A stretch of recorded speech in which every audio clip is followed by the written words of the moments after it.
మరి అసలు మెయిన్ అంశం వేరు, వీళ్ళ డిమాండ్ చేసేది ఏంటంటే పోస్టులు పెంచాలని చెప్పి, మరి ఇప్పుడు పోస్ట్ పోన్ చేసామని చెప్పి వదిలేసారు. మరి ఎట్లా చూడాలి? రేవంత్ రెడ్డి అధికారంలోకి వచ్చే ముందు మెగా డిఎస్సి నిర్వహిస్తున్నాడు, నిరుద్యోగులందరికీ ఉద్యోగ అవకాశాలు కల్పిస్తున్నాడు. కానీ ఎప్పుడైతే అధికారంలోకి వచ్చి కూర్చున్నాడో అతను మాట ఇచ్చిన హామీలు ఏవి నెరవేర్చలేడు.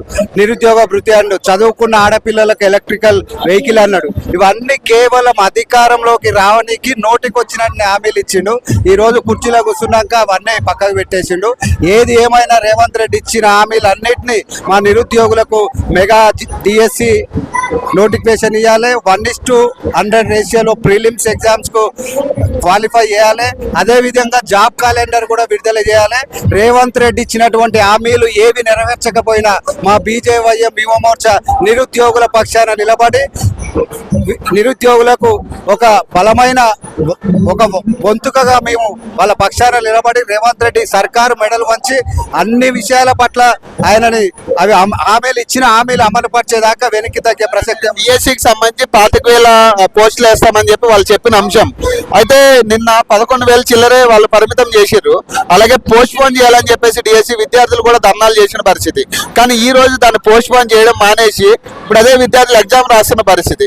దాన్ని కూడా ప్రచారం చేసుకుంటూ కూడా కొన్ని ఫ్లాట్స్ కనపడుతున్నాయి మనకి. 11,000 డిఎస్సి మేము ఇచ్చాము, ఎగ్జామ్ రాసే వాళ్ళకి మేము కృతజ్ఞతలు చెప్తున్నాం అని చెప్పేసి చెప్పడం జరుగుతుంది. మరి దీన్ని ఎట్లా చూడాలి?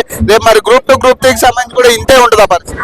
కొంతమంది ఎవరైతే ఆ కాంగ్రెస్ పార్టీ అనుబంధంగా ఉన్న విద్యార్థి సంఘాలే యువజన సంఘాలు రేవంత్ రెడ్డి మెప్పు కోసం అవన్నీ పోస్టర్లు కృత్రిమంగా వెలుస్తున్నాయి. కానీ నిజంగా ఇచ్చినటువంటి హామీ ప్రకారం 25,000 నోటిఫికేషన్లు డిఎస్సి నోటిఫికేషన్లు ఇచ్చి నువ్వు మెగా డిఎస్సి నోటిఫికేషన్ ఇచ్చి ఎగ్జామ్లు నిర్వర్తించాలని రేవంత్ రెడ్డి గారిని హెచ్చరిస్తున్నాం. మరి ప్రధానంగా ఇప్పుడు ఏం డిమాండ్ చేస్తున్నాను మీ ధర్నా ద్వారా?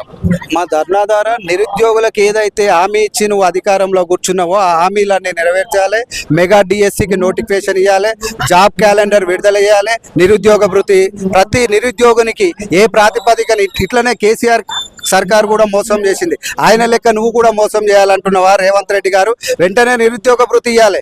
మహిళలకు ఎవరైతే డిగ్రీ వరకు చదువుకుంటున్నారో వాళ్ళకి ఎలక్ట్రికల్ వెహికల్ ఇస్తాను అది కూడా ఇవ్వాలి. ప్రతి సమస్య నువ్వు ఏదైతే హామీ ఇచ్చినావో అవన్నీ నెరవేర్చే వరకు మా బీజేవైఎం యువ మోర్చా ఆధ్వర్యంలో అనునిత్యం రేవంత్ రెడ్డి ఎక్కడికి వచ్చినా, ఏ పర్యటనకు వచ్చినా, జిల్లా పర్యటనకు వచ్చినా, ఎక్కడికి వచ్చినా అనునిత్యం అడ్డుకుంటాం. నువ్వు ఇచ్చినటువంటి హామీలు నెరవేర్చేదాకా నీ మెడల్ వచ్చి నీ వెంట పడతామని హెచ్చరిస్తున్నాం. Thank you.